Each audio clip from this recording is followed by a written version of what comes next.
Hey everyone, welcome back. Ready to dive in. Today we're going to be unpacking this whole world of subcontracting, specifically in the service industry. It's a trend we've seen just exploding recently, and you know what? There's a lot more to it than meets the eye. I mean, did you know that the global facility services market, just as an example, that's a $1.2 trillion industry, and guess what? Plays a huge role. Subcontracting, that's what. And get this, technology isn't just changing the game for, the tech companies out there. It's totally revolutionizing the way even these traditional service businesses like think your plumber or maybe even that fancy restaurant downtown, it's changing how they operate. So to break it all down, we've got a real expert with us today. They're going to walk us through like the nuts and bolts of how this whole subcontracting model works, the costs involved, and of course how technology is totally shaking things up. Well, thanks for having me. I'm really glad to be here. And you're right, this is a pretty big deal. We're talking about a fundamental shift in how we think about service delivery. It's a really pivotal moment. So let's start with the basics. Like, how do we even get here? hmm Can you, walk us through how service delivery has changed over time? From that old school traditional model to, this new hybrid approach everyone's talking about. Yeah, so for the longest time, the traditional self-performance model, that was it. That was the gold standard. Companies would handle pretty much everything themselves in-house, which, sounds great for control, right? But as you can imagine, it had its drawbacks. Yeah, I bet. Like, what were some of the challenges there? Well, trying to scale up to meet demand, that was a constant struggle. And then there was, or really wasn't, the whole flexibility thing. Not much of that. So it's like trying to fit a square peg in a round hole, right? hmm Eventually, something's got to give. So when did subcontracting step onto the scene? What brought about that change? Adaptation, that's the name of the game. Companies needed to evolve. Subcontracting, it really allowed businesses to tap into this whole pool of specialized skills and resources without having to build everything from scratch. And a great report that highlights the shift, particularly in sectors like facility services, is the 2023 TM Capital Facility Services report. It shows how companies, even in these massive multi-trillion-dollar industries, are moving away from just relying on internal resources and embracing this more strategic outsourced approach. So we've got this major shift happening, and then boom, technology enters the picture. What kind of role do you think technology has played in shaping the way subcontracting looks today? Oh, it's been nothing short of transformative. I mean, think about it. We've gone from these clunky spreadsheets and endless phone tag. Now we're talking sophisticated digital platforms that just streamline every single step of the process. Real-time project updates, easy-peasy communication, contracts and billing, all automated, no more headaches, it's all in one place. So it's like instead of flying blind, businesses now have this clear dashboard seeing exactly what's going on. But let's talk about the elephant in the room, the money question. Is subcontracting really more cost-effective, or is that just, a myth? Ah, the million-dollar question, right? Yeah. Well, it's not a simple yes or no. There are a lot of factors at play. But let's break down the cost implications a bit. Starting with direct costs, things like labor, materials, equipment, those kinds of things, they are often lower with subcontracting. That makes sense. You're not on the hook for salaries and benefits and all that jazz. Precisely. And think about equipment maintenance. That adds up too. Subcontracting, it makes those costs more variable. They change with your actual demand. You're not stuck with fixed costs. Yeah, it's like the difference between, I don't know, owning a car versus using a ride-sharing app. Sometimes owning makes sense. Other times it's just way more cost-effective and convenient to outsource it. But what about those hidden costs, those kind of sneaky ones that pop up when you least expect them? You're talking about indirect costs. And you're right to be thinking about those. They can really make a difference.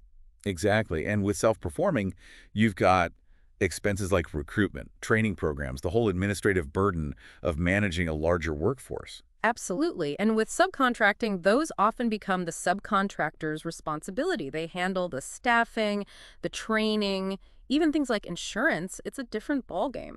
This is really painting a clearer picture. But, I want to bring it back to our listeners for a moment. Make this real for them. Think about your own experiences as a consumer. I bet you've noticed a difference in how services are being delivered these days, right? Like when you're ordering food on an app or booking a cleaning service online, even things like telehealth. These are all examples of how this shift is playing out in the real world, wouldn't you say? Absolutely. This evolution is directly impacting the customer experience. And, at the end of the day, it's not just about saving a few bucks here and there. It's about strategic value. That's where the real game changer is.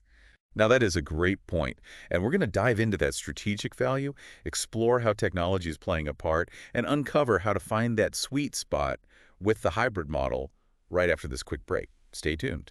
So yeah, picking up on that strategic value we were talking about, it's about more than just saving money, right?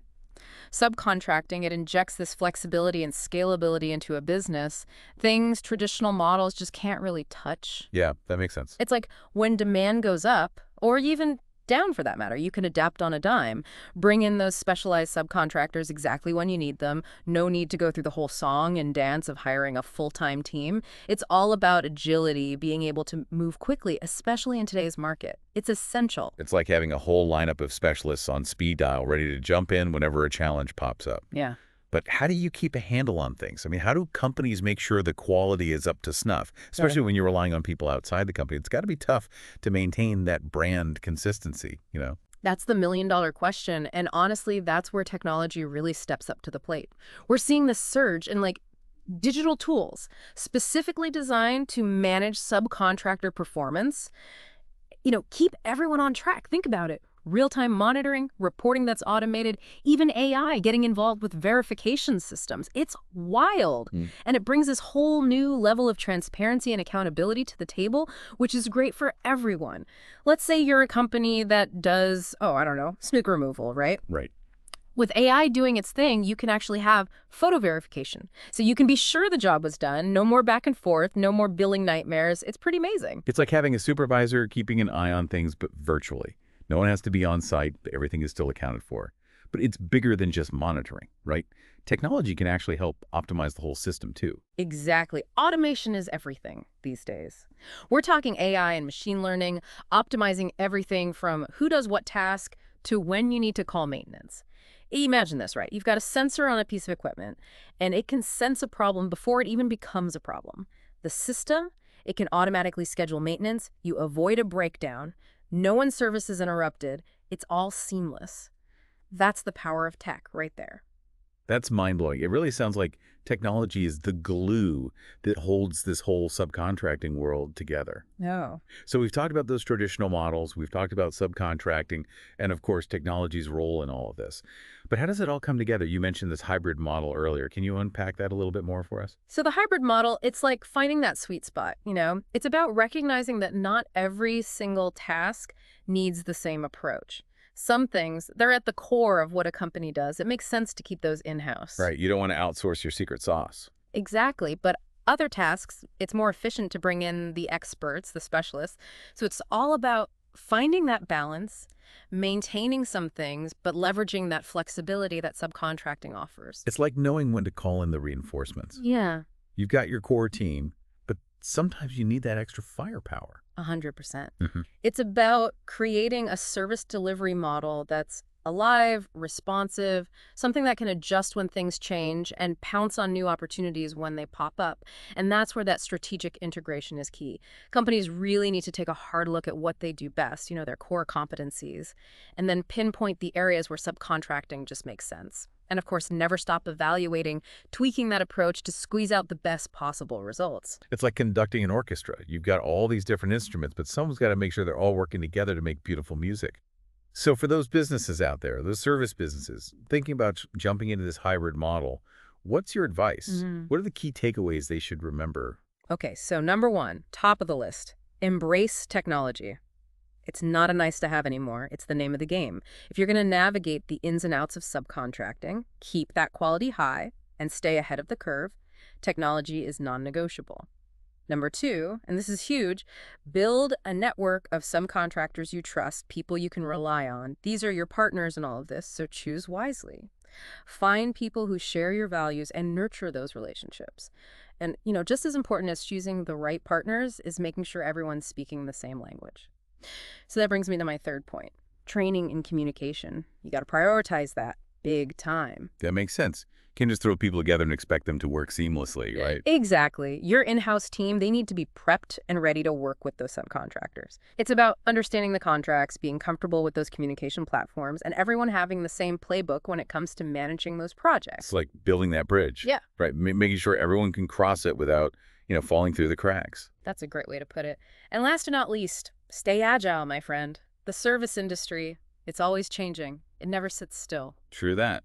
What worked yesterday might not work tomorrow, right? Exactly. So be ready to shift gears, embrace new tech when it pops up, and, just constantly be checking in on that hybrid model, making sure it's still doing its job, giving you those awesome results. It's like a dance, isn't it? Hmm, You've got to know the steps, but you've also got to be ready to freestyle when the beat changes. you got it. And as we've heard today, the benefits, they can be huge. We're talking saving money, having that flexibility to adapt, and really delivering a killer service experience in a world that just won't slow down. I couldn't agree more. It's a really exciting time to be in the service industry, that's for sure. It really is. Well, as we wrap up our deep dive here today, I want to leave you with something to ponder or something to chew on. We've seen how much technology has already flipped the script on subcontracting, but what's next? Think about it. Blockchain, AI getting even smarter, the Internet of Things, all of that stuff just exploding. How is that going to change how we deliver and even experience services in the future? And what does that mean for businesses, for the people doing the work, and for the customers, all of us? It's something to think about because this deep dive, it doesn't end here. It's really just the beginning of a much bigger conversation. Thanks for joining us today, and we'll catch you next time for another deep dive into a topic that